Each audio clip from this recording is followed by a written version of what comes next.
Bonjour à tous et bienvenue dans cette nouvelle vidéo consacrée au Festival du cinéma américain de Deauville 2018 où nous avons pu voir 8 films avec Pauline. Bonjour Pauline. Bonjour. Nous avons pu y assister pendant 2 jours, tu es d'accord avec moi? C'est vrai, mardi et vendredi. Exactement. De la 2e semaine. Et du coup, on va vous parler des 8 films qu'on a vus. Moi j'en ai vu 8, toi tu n'en as vu que 7. Et oui. Du coup, pour le dernier, je vais devoir te le vendre un peu si il est bien ou pas. Tu vas me convaincre. Exactement, donc on a chacune notre avis sur les films, donc c'est pour ça que j'ai demandé à Pauline de venir. Pour débattre sur les films qu'on a pu voir, tout ça, et qui sont très différents chacun à leur façon. Donc comme c'était un festival, on en a profité pour revoir des classiques, on a pu voir une série également. Donc c'est vraiment chaque projection a été très différente, mais pas inintéressante. Oui, c'est vrai qu'on a vu plein de films différents. Je crois qu'il n'y a pratiquement aucun film qui est pareil que les autres. Ouais. Du même genre, du même... Oui, voilà, c'est ça. Ou qui raconte la même chose, c'est vrai. C'était très bien, très enrichissant. Ouais, très bonne expérience, je vous recommande. Du coup, on va vous parler des films dans l'ordre où on les a vus, parce que voilà, c'est beaucoup plus simple, et on va vous donner du coup nos avis, de façon assez synthétique, j'espère. Oui. On peut rentrer dans des débats pour les films où on n'est pas d'accord, mais globalement on est d'accord. Oui, je pense, oui. On est d'accord. Dans l'ensemble. Donc, nos premiers films est Night Comes On, qui est un film réalisé par Jordana Spiro. Et c'est son premier film et elle a reçu le prix du jury. Donc voilà. C'est plutôt pas mal pour un premier film. Plutôt pas mal. Exactement. Du coup, on va pouvoir vous en parler. Est-ce que tu veux résumer le film, Pauline? Alors, c'est l'histoire d'une jeune femme de 18 ans qui sort de prison, il me semble. Oui, c'est ça. Voilà, et en fait, elle est délinquante et elle est mise à l'épreuve. C'est comme toujours lorsqu'on sort de prison. Et on lui recommande par exemple de ne pas aller voir son père. Parce qu'en fait, elle accuse son père d'avoir tué sa mère. Et en fait, du coup, on se doute bien de ce qui va se passer. Elle va chercher à se venger, puisqu'elle est persuadée que son père est responsable de la mort de sa mère, qu'elle aimait énormément, et qui a obligé la famille à être séparée en fait. Et du coup, elle va revoir sa petite sœur, également, qui est dans une famille d'accueil, et ensemble, elles vont passer un peu de temps ensemble avant de savoir si la grande sœur va, oui ou non, se venger de son père, et peut-être du coup détruire sa vie, puisque si elle est reprise à commettre un crime, en plus un petit plus un meurtre, c'est mal barré pour elle, quoi. Déjà que c'est mal barré avec pour avoir fait un peu de prison, mais alors là, compliqué. Et la petite sœur aura perdu à la fois son père et sa sœur qui retourne en prison, donc elle se retrouvera vraiment toute seule définitivement. Exactement. Donc voilà, qu'est-ce qu'on peut dire sur ce film? C'est qu'on a été d'accord sur le fait que c'était un film assez intimiste. Oui, c'est vrai, oui. On était vraiment plongés au cœur de ces deux sœurs qui se redécouvrent un petit peu après très longtemps, une très longue période d'absence. Et du coup, c'était intéressant quand même de découvrir cette petite facette intime de leur vie. Et puis aussi, dans la façon de filmer tout ça, ça montre vraiment des moments assez calmes, assez du quotidien, où même parfois on va voir les contrastes qu'il peut y avoir entre les deux filles, qui ne sont pas forcément d'accord, qui n'ont pas forcément le même caractère. Pas le même âge.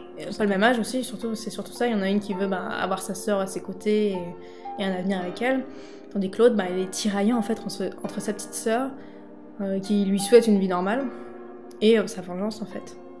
Donc elle a vraiment, je pense, un problème d'identité ou d'objectif là-dessus. Et puis oui, non, c'est sûr. Et puis on sent qu'elle est vraiment tiraillée aussi entre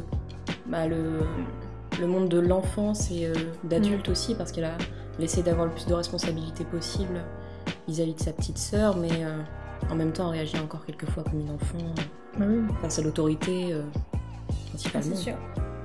Ouais, et puis voilà, c'était des très belles images, je trouve. Voilà, oui, c'est vrai. Il y a des petites musiques très douces et tout, et je sais pas, puis il y a des moments, il y a des flashbacks en fait qui sont plus comme des brides, des brefs instants. On nous montre pas toute une scène, on nous montre vraiment des images, des trucs très rapprochés de son sujet, tout ça.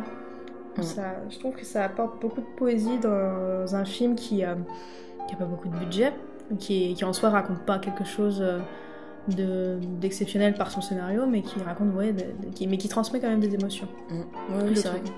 Ouais. Et puis surtout, quand on y a été, il y avait la présence de la réalisatrice du coup, et des 2 jeunes actrices. Et du producteur. Et du producteur qui est français. Et en fait, les 2 jeunes actrices ont l'air de bien s'entendre d'elles-mêmes. Et du coup, je trouve que ça joue beaucoup sur leur relation grande sœur et petite sœur. Puisque voilà, elles ont l'air de s'apprécier, de pouvoir se dire les choses en face, de pouvoir se disputer et de se refaire un câlin 5 minutes après sans qu'on se pose vraiment de questions, quoi. Mais c'est vrai qu'on sent qu'il y a une vraie complicité qui s'est créée sur ce tournage-là, du coup, pendant tout le film, c'était naturel, quoi. Ouais, c'est clair. On va passer au deuxième film. Donc voilà, c'était pour Night Comes On, donc un très bon premier film en tout cas. Intimiste, qui voilà, si ça vous intéresse, ce genre de film assez calme, mais qui transmet quand même des émotions assez fortes par moments. Donc ensuite, en deuxième film, nous avons vu Love and Friendship. Déjà, c'est une séance qui était beaucoup plus particulière. Donc je l'ai pas dit, mais Night Comes On, c'était un film en compétition, donc c'est pour ça qu'il a reçu un prix du jury. Du coup, c'est un film qui rend hommage en fait à l'actrice Beckinsale. Et du coup, c'était une ressortie de ce film-là que nous avons été voir. C'est l'histoire du coup d'une femme qui a perdu son mari et en fait qui, pour l'époque, puisque les femmes n'avaient pas le droit de travailler, tout ça, étaient très dépendantes de leur époux, elles utilisaient leur charme pour essayer de ne pas mourir de faim, tout simplement, parce qu'à l'époque, oui, ils mangeaient très très peu, même pour les plus fortunés, c'était assez compliqué. Et du coup, elle va essayer de garantir un avenir pour elle, en s'attirant les faveurs de jeunes hommes et en attirant les faveurs sur sa fille, puisqu'elle du coup elle a une fille avec son époux décédé, et elle va énormément jouer aussi avec sa belle famille, elle va leur mentir, elle va vraiment essayer d'obtenir le plus de choses qu'elle peut. C'est pour ça que ça en fait un personnage malsain. Et voilà, ensuite l'histoire est assez connue, c'est vraiment des histoires de fesses, quoi. De cœur. Plutôt de cœur, oui. Ouais, c'est vraiment très ancré dans le romantisme. C'est plutôt bien fidèle à l'univers de Jane Austen. Donc... Pauline, veux-tu nous dire ce que tu as pensé du film ? Alors c'est moi qui ai proposé à Adèle d'aller le voir. Mais non, j'ai bien aimé dans l'ensemble parce que j'aime beaucoup... il faut savoir que c'est un livre qui est adapté d'une nouvelle de Jane Austen, une auteure que j'aime beaucoup. Et du coup, comme c'est une adaptation d'une nouvelle, c'est un film très... beaucoup porté sur le texte. Donc il y avait énormément de dialogues. Donc c'était... C'était assez difficile à suivre. Oui, c'était très difficile à suivre, effectivement. Il y avait énormément de choses à lire à chaque fois, comme c'était en sous-titré. Donc c'était assez compliqué de plonger directement dans l'histoire dès le début. Il a fallu un temps d'adaptation, personnellement, pour me mettre dans le film, bien comprendre l'histoire, les personnages, parce que tous les personnages étaient très expliqués dès le début. Donc ça a été un petit peu compliqué à comprendre, mais après ça a été assez... une fois que tout était bien placé, chaque personnage avait son utilité et sa personnalité, donc c'était plutôt intéressant au final à regarder. Moi je suis d'accord avec certains points, mais après moi j'ai été assez... j'ai trouvé le film assez ennuyeux, parce que justement c'était une adaptation très littéraire, voilà, qui s'appuie énormément sur le texte, je pense, du livre, pour son adaptation. Et même dans sa mise en scène, elle était très littéraire. On laissait énormément d'espace entre les acteurs pour qu'ils soient tous ensemble et qu'ils fassent leurs scènes qui étaient rarement cutées, par exemple. C'était des scènes assez longues. Et pareil, j'ai eu beaucoup de mal à comprendre les personnages, et notamment les liens entre eux, pour savoir qui est amoureux de qui essaie de mentir à qui veut quoi. J'ai eu beaucoup de mal là-dessus, même par exemple sur les espaces-temps. Parce qu'il y a beaucoup de déplacements, on se retrouve dans plusieurs maisons en même temps, et j'avais du mal en fait à savoir où est-ce qu'on était, quand est-ce qu'on était. J'avais l'impression qu'il y avait parfois des ellipses, alors en fait peut-être pas du tout, ou peut-être qu'il y en avait mais de quelques jours, mais que du coup j'avais du mal à suivre en fait. Et c'est ça qui m'a beaucoup perturbée par rapport au film. J'ai eu du mal du coup à suivre et à pouvoir adhérer. Et il y a une musique, la musique au clavecin. C'est toujours la même pendant tout le film. Exactement, elle est très forte et elle apparaît à des moments où on a l'impression que c'est pour réveiller le spectateur qui s'est un peu endormi. Donc voilà, donc pour moi, puis je trouve que la performance de l'actrice, même si voilà, le personnage de Lady Suzanne, même si le personnage est très intéressant, j'imagine, est sûrement très hors du commun pour l'époque, au moment de la sortie du livre, là, je vois pas vraiment l'intérêt de montrer un tel personnage qui est malsain en fait, qui joue sur les sentiments des uns et des autres à des fins personnelles, voilà, qui n'est pas terrible. Et je trouve que peut-être que pour l'actrice, pour lui rendre hommage, certes c'est un film je pense qui a bien marché, je pense qu'il y avait d'autres performances qui sont beaucoup plus louables en fait pour honorer cette actrice. Oui, c'est sûr, je pense que le réalisateur a voulu faire une adaptation très fidèle de la nouvelle, donc je pense qu'ils se sont vraiment basés sur le texte et ils n'ont pas pris de liberté sur la mise en scène, donc oui non c'est sûr, je peux comprendre effectivement cette longueur un peu. Voilà, moi ça m'a pas plu, toi ça t'a... Moi ça m'a plutôt bien plu. Bien plu au final, mais voilà, c'est tout à fait possible. Alors, troisième film, nous avons vu The Tale, qui du coup est une histoire un peu plus sordide que ce qu'on a pu voir d'habitude. C'est un film qui sort déjà, pour en parler, c'est un film qui sort sur OCS cinéma, donc c'est pas un film qui va sortir au cinéma et tout. Donc ça sort directement à la télévision. En streaming.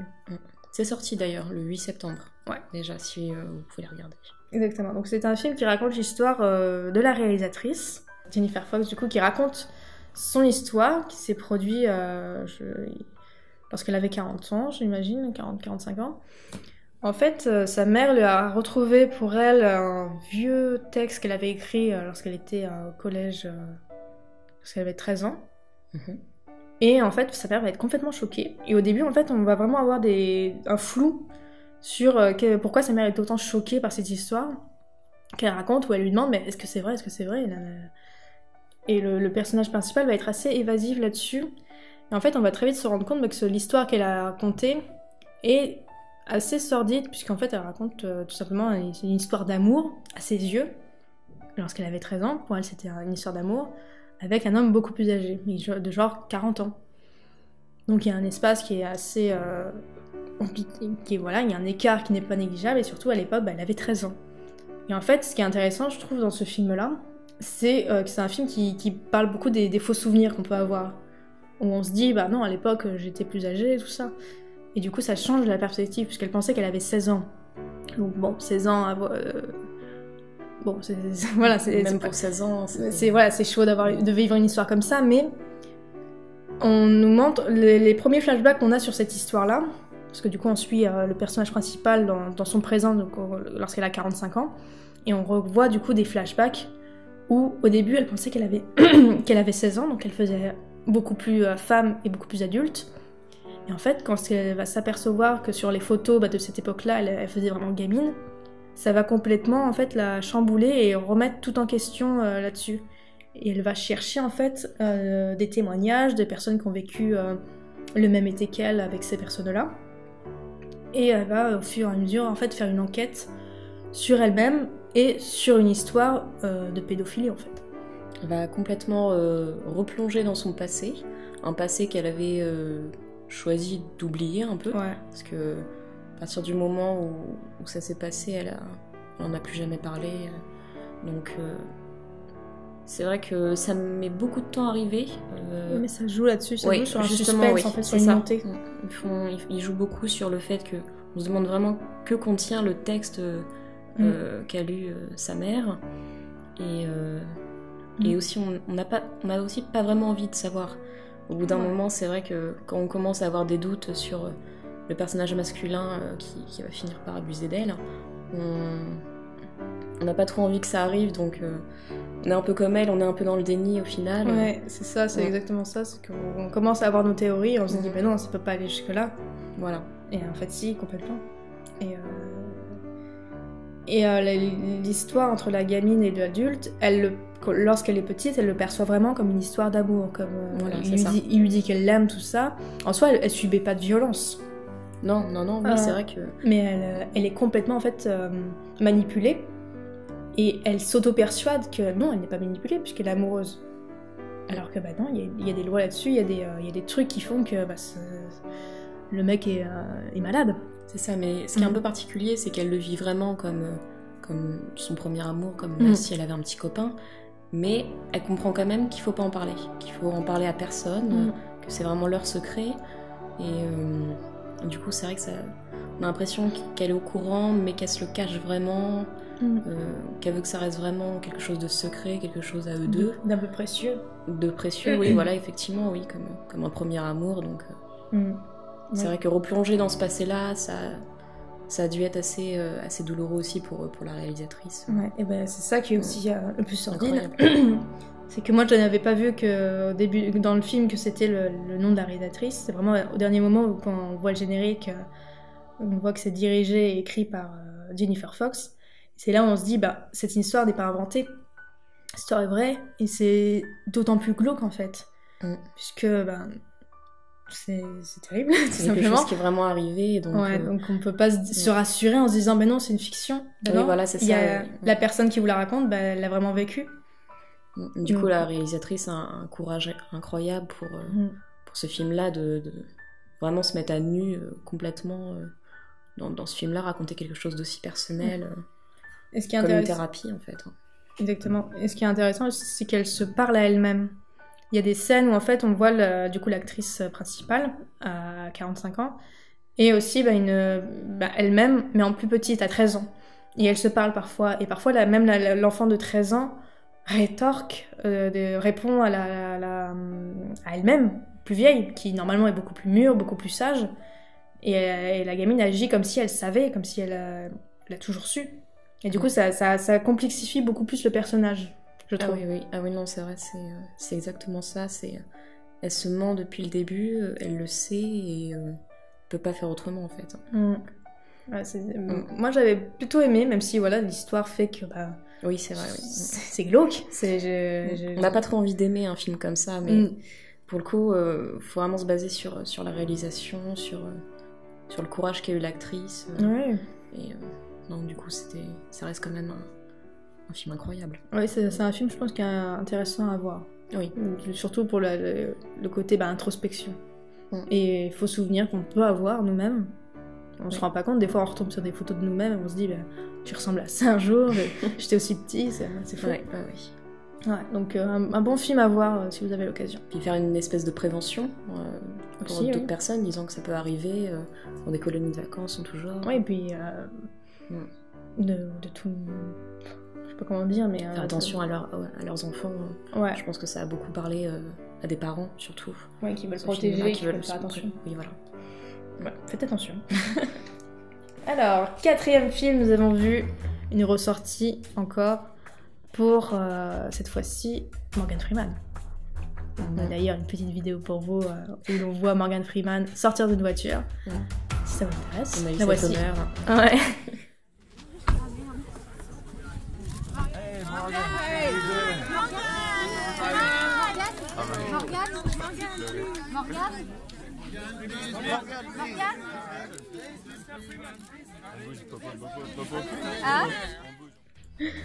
Donc nous avons du coup vu Seven, qui est un film de David Fincher sorti en 1995. Pauline, est-ce que tu veux résumer le film? Alors moi je l'avais jamais vu, ça a été la première fois pour moi, et donc en fait ce film raconte tout simplement l'histoire d'un enquêteur, me semble. C'est un enquêteur qui doit faire équipe avec un jeune enquêteur. Voilà, donc l'enquêteur, il est au bord de la retraite, c'est Morgan Freeman, qui a toujours fait vieux. Et le nouveau, c'est Brad Pitt, tout simplement. C'est ça. Et du coup, ils doivent enquêter ensemble sur un tueur en série qui tue en fonction des 7 péchés capitaux. Pendant une semaine. Donc, pendant une semaine. Chaque jour, il y a un nouveau meurtre. Voilà. Donc, les premiers jours, ils se doutent pas vraiment que c'est un tueur en série, ils voient pas vraiment les liens. Puis c'est vraiment à coup d'enquête et d'indices. À partir du deuxième meurtre. Voilà, que vraiment ils vont commencer à se dire mais le mec se base sur, le tueur en série se base sur les 7 péchés capitaux. Et du coup c'est un film qui est culte pour beaucoup de personnes puisque voilà, il y a par exemple la scène finale qui est très connue avec la boîte. Voilà, il y a eu beaucoup de parodies et tout, en tout genre. C'est vrai. Qu'est-ce que tu en as pensé toi, Pauline? Eh bien j'ai beaucoup aimé. J'ai vraiment beaucoup aimé. C'est bizarre à dire, mais j'attendais avec impatience les scènes de meurtre où justement pour voir comment il mettait en scène un péché capitaux.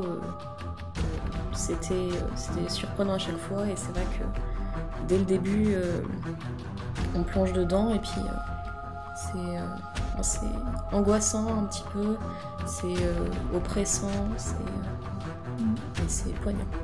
Ça t'embarque sur des émotions, oui. Ça te met des petites claques. Oui, c'est vrai. Mais pas des petites en fait, des grosses qui font beaucoup de bruit. Qui font, oui, des marques. Ouais, mais c'est vrai que c'est très très bien écrit.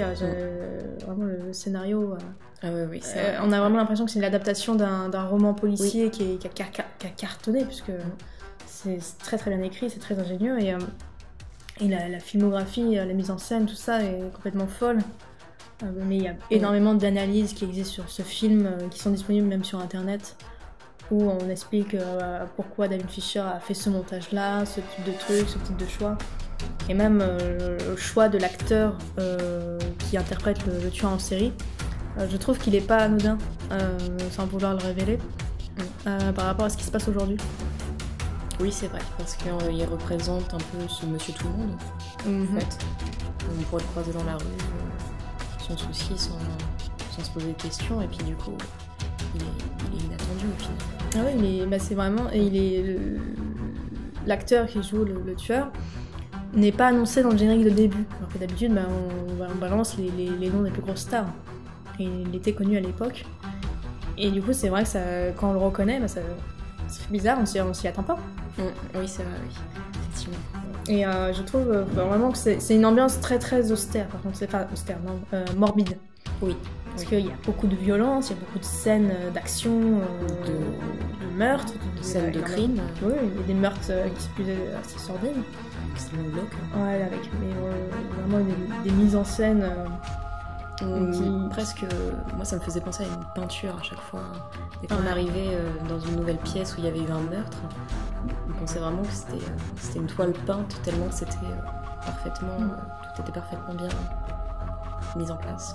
Il est très jaune ce film, je trouve. C'est vrai. Il a la lumière, on voit pas de ciel bleu, mais toujours dans de la fumée, dans des coins d'ombre. Ouais, quelque chose de brumeux. C'est pas du David Lynch. Parce qu'en même temps, on a l'impression qu'il fait très chaud. Oui, c'est pour ça, justement, c'est un peu oppressant. Voilà, c'est étouffant. On étouffe là-dedans. Voilà, c'est vrai, un petit peu. Ouais. Donc, je pense que vous êtes très nombreux déjà à le connaître, puisque c'est un film assez culte et tout. Et je pense que David Fincher est un cinéaste qu'il faut suivre, parce que ses films sont toujours très intéressants et très intelligents. Je trouve qu'il déçoit jamais là-dessus. Oui, c'est sûr. Donc si vous êtes comme moi et que vous l'avez jamais vu avant, faites-le, parce que c'est vraiment, ça fait partie des films qu'il faut absolument avoir vu au moins une fois. Ouais, malgré son sujet qui donne pas forcément envie. Voilà, non, y en c'est a vrai, effectivement. Parce que voilà, ça cache pas grand-chose. Non, mais voilà, oui, faut l'avoir vu au moins une fois. 5e film. Donc encore un film très différent de ce qu'on a pu voir, puisque nous avons vu Nice Girl, Don't Stay for Breakfast. Donc, alors le titre il est bizarre parce que je trouve pas qu'il rapproche de son sujet. Donc c'est un film réalisé par Bruce Weber. C'est un documentaire. C'est un documentaire exactement, et c'est un documentaire en hommage à l'acteur Robert Mitchum, qui est un immense acteur américain qui aujourd'hui on le connaît un peu moins, j'ai l'impression. Oui, c'est vrai que c'est pas la même génération, je pense que... Il est mort en 97, je crois. Oui, en plus, oui, ouais. C'est vrai, ça fait un petit moment qu'il est décédé, donc... Et puis il ne tournait plus trop quand il était âgé, mais ces films sont néanmoins restés un peu cultes. Comme par exemple, pour ma part, moi je connais La Nuit du Chasseur. Je trouve qu'il est un super film, allez le voir. Et toi, Pauline, qu'est-ce que tu connais de Robert Mitchum? Eh bien, je n'en connais qu'un de mémoire, qui est Deadman. Mais il a un tout petit rôle dans ce film-là, donc... Oui, c'est plus un caméo. Enfin, c'est plus un caméo, effectivement, oui. Un hommage. Et en fait, le documentaire, du coup, raconte les dernières années de Robert Mitchum. Et en fait, le réalisateur du documentaire avait pu le rencontrer et avait pu filmer énormément de son quotidien et lui poser beaucoup de questions. Et en plus, il a entremêlé ça avec des interviews de personnes qui l'ont connu, qui l'ont côtoyé, donc sa petite fille, puis des collègues ou alors des gens qui sont très très fans de lui. Par exemple, on a Johnny Depp. On a Johnny Depp. La première image qu'on voit, c'est Johnny Depp qui parle de cet acteur, du coup, avec qui il a donné la réplique dans le film Deadman. Voilà, exactement. Et on voit également Clint Eastwood, on voit également Benicio del Toro. Du coup, c'est un documentaire qui retrace la vie de l'acteur et qui montre en fait tous ces aspects de ce qu'il représentait dans sa performance, parce que c'est un acteur qui était assez grand, qui était assez large, imposant. Voilà, qui était vraiment bourrin. Enfin, on avait l'impression effectivement qu'il faisait sang chaud. Voilà, qu'il pouvait te mettre une patate quand il pouvait. Et en fait, ça rejoint beaucoup ce que les autres personnes pouvaient raconter sur les tournages ou sur les histoires qu'ils pouvaient raconter aux autres personnes. Donc, moi j'ai trouvé que c'était un bon documentaire. Voilà, qui donnait envie de revoir, de s'intéresser à cet acteur. Je pense que c'est le but. Et voilà, de revoir également des films qu'on peut connaître de lui. Oui, c'est vrai que c'est intéressant de sortir un documentaire comme ça sur un acteur qui, au final, je pense pas que beaucoup de personnes de nos jours le connaissent dans les nouvelles générations. Et puis, moi, ça m'a permis de découvrir beaucoup de films de cet acteur-là que je ne connaissais pas du tout. Et donc, oui, effectivement, ça doit sûrement être le but. Et c'était très intéressant. On l'a découvert au quotidien, dans ses films. On a eu beaucoup d'anecdotes aussi, grâce aux interviews, qui étaient tous à peu près unanimes sur son caractère, sur sa carrure, mais non, c'était très intéressant. Voilà, à voir si vous avez l'occasion et si vous vous intéressez au cinéma américain, puisque Robert Mitchum était un petit peu l'un des premiers bad boys de Hollywood. Oui, c'est l'un des premiers à faire de la prison, par exemple. Donc ça joue là-dessus, et puis il représente un type de personnage qu'on ne peut pas imiter, en fait. Non, oui, voilà, c'est sûr. Donc voilà, écoutez, à voir à l'occasion. 6e film, nous avons vu Leave No Trace de Debra Granik, qui est tout simplement la réalisatrice de Winter's Bone, qui a révélé Jennifer Lawrence en 2010. Elle avait été nominée dans la catégorie du meilleur film aux Oscars, et également pour meilleure actrice aux Oscars également, pour Jennifer Lawrence. Ça sort mercredi prochain. Ah oui, ça dit à la fin peut-être. Ça sort le 19 septembre, pour ceux qui s'intéressent. Donc, c'est un film qui raconte l'histoire d'un père et de sa fille. On ne sait pas vraiment pourquoi ils ont besoin de vivre à l'extérieur, puisqu'ils vivent tout simplement dans un parc public. Un parc public, pas nos petits parcs français, c'est des gros parcs publics américains. Voilà, c'est des grosses zones, pas sauvages parce que c'est public, mais où on peut se faire des promenades en fait. On peut y vivre sans être dérangé. Ouais, mais voilà, en fait, il nous montre que ça peut être le quotidien de plusieurs personnes, mais du coup, on va suivre le père et sa fille qui un jour en fait vont être obligés de revenir à la vie normale, puisque ils n'ont pas le droit d'être sur un parc, d'habiter sur un parc public.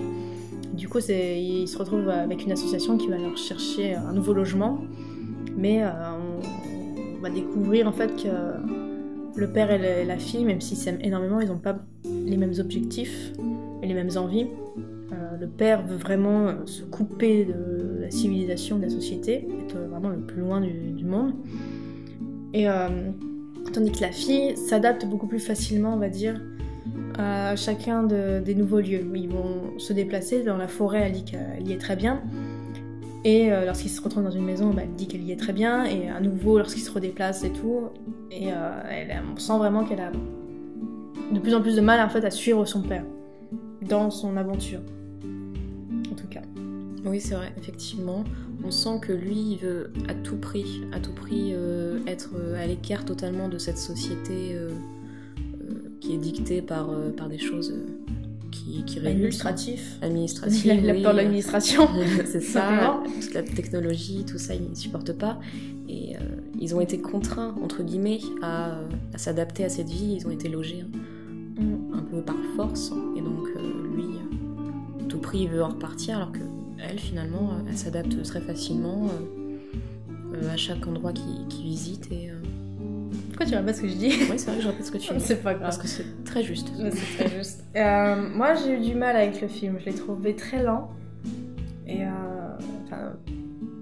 voilà, je me suis un petit peu ennuyée. Après, peut-être que c'est parce que les thématiques ne me parlaient pas ou que j'arrivais pas à m'attacher au personnage.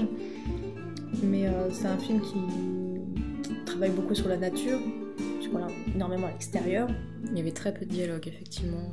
Aussi, et il y a eu d'ailleurs un problème de synchronisation au début du film, avec les sous-titres. Et ça, le film s'était décalé de quelques grosses secondes quand même. Ouais.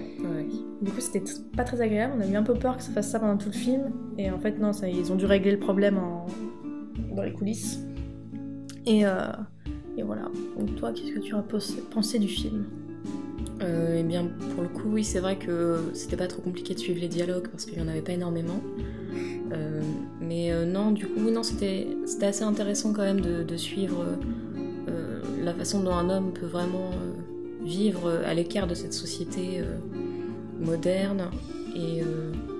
Mais au final, la jeune génération qui représente sa fille est vraiment, par contre, attachée à rester ancrée dans des bases plutôt solides et pas aléatoires comme peut l'être dans la nature. On sent que quand même elle a besoin de se poser pour vivre sa vie, et puis au final c'est beau. C'est beau.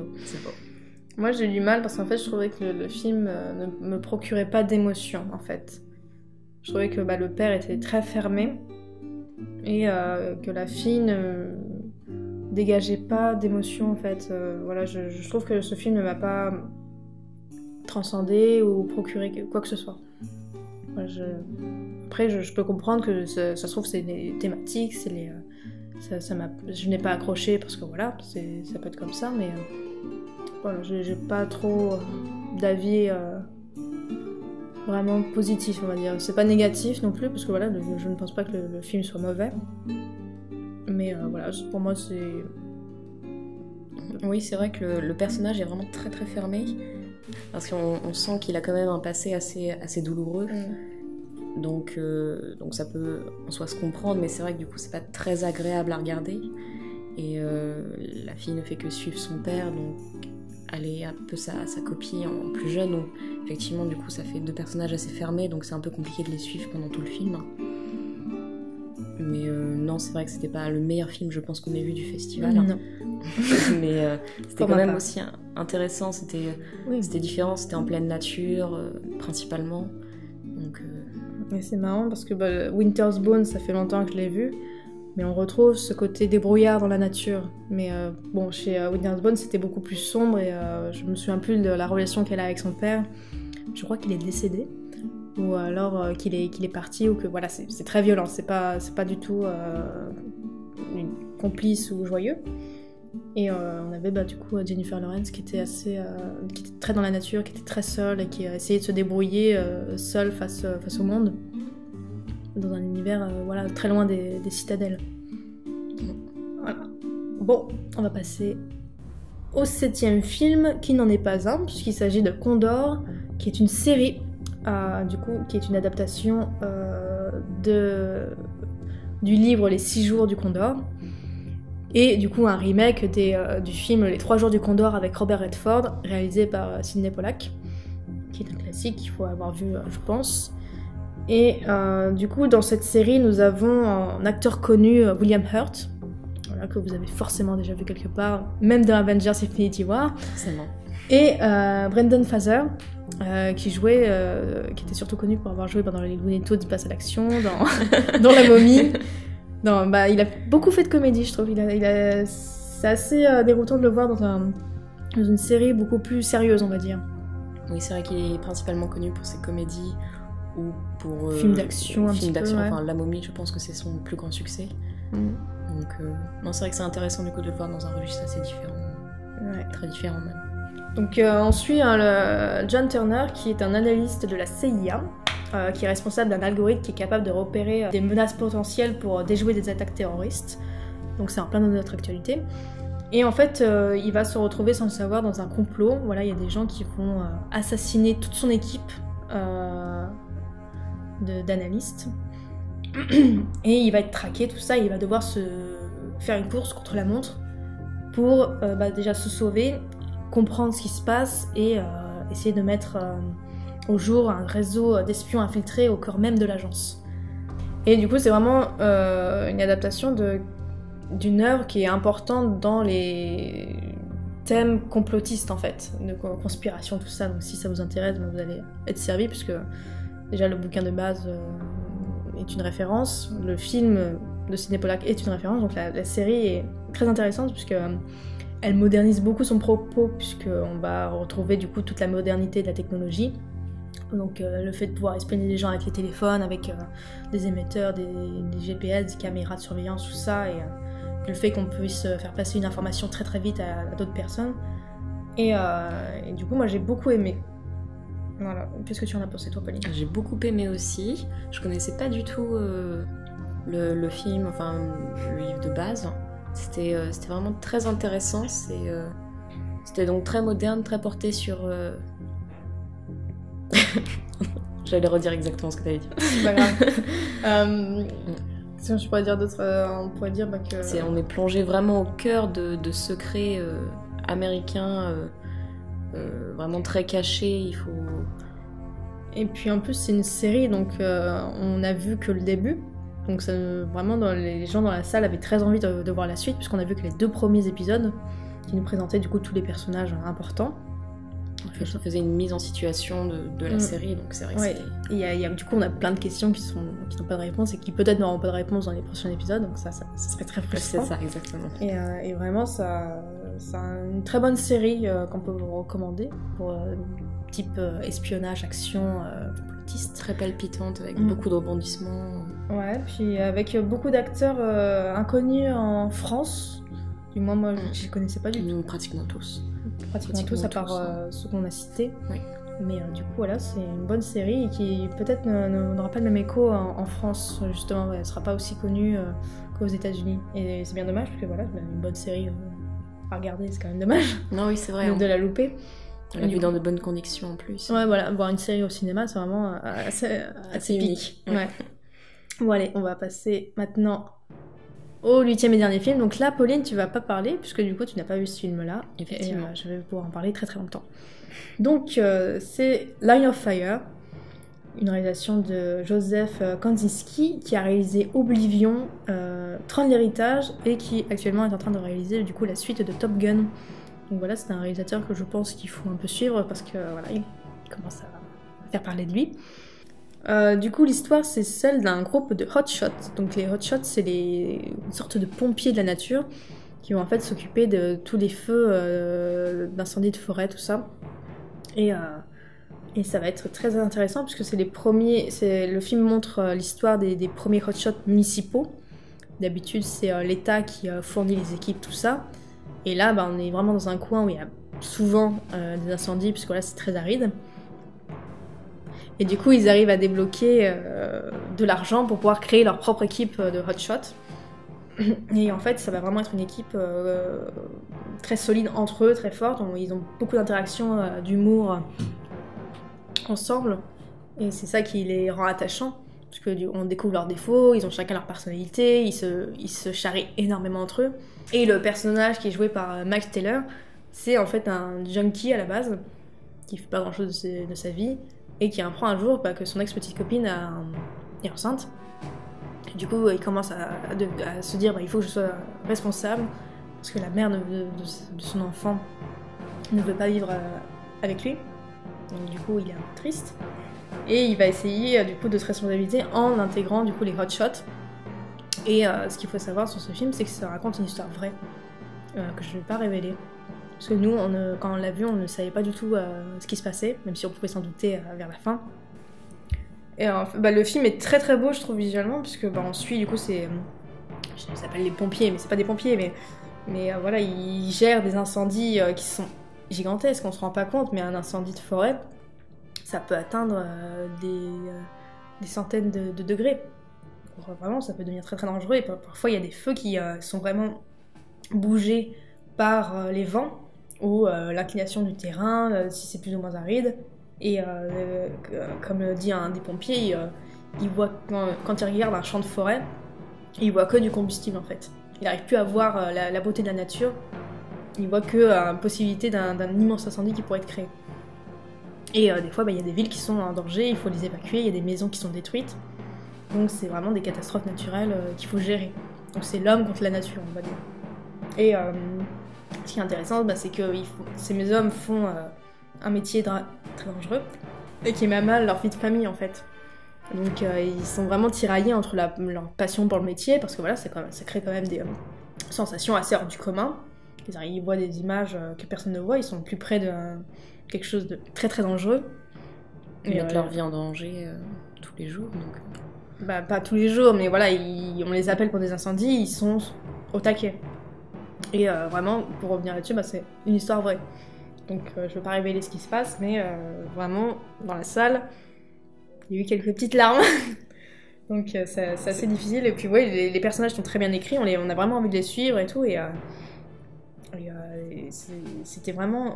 On embarquait vraiment dans cette histoire. C'est un très beau... c'est vraiment un très beau film. Et j'espère que j'arriverai à convaincre au moins Pauline d'aller le voir et de pleurer un petit peu. J'ai la larme facile, donc ça va pas être trop compliqué, je pense. Voilà. Bon voilà, c'est tout pour cette vidéo sur le Festival de Deauville 2018.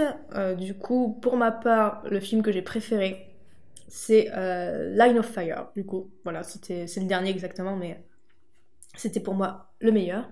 Pauline, ton petit coup de cœur? Petit coup de cœur pour la série Condor. Qui était vraiment, vraiment génial. J'ai hâte de découvrir la suite. C'était vraiment palpitant. Bon voilà, c'est tout pour cette vidéo sur le Festival de Deauville. Je vous avais promis des vidéos différentes. Donc en voilà une. J'espère en faire d'autres, avec peut-être Pauline ou avec peut-être d'autres invités. Donc merci à Pauline d'être venue. C'était un plaisir de parler avec toi. Super. Eh bien, on en refera d'autres. Avec plaisir. Allez. Merci d'avoir suivi et à bientôt. Au revoir. Au revoir.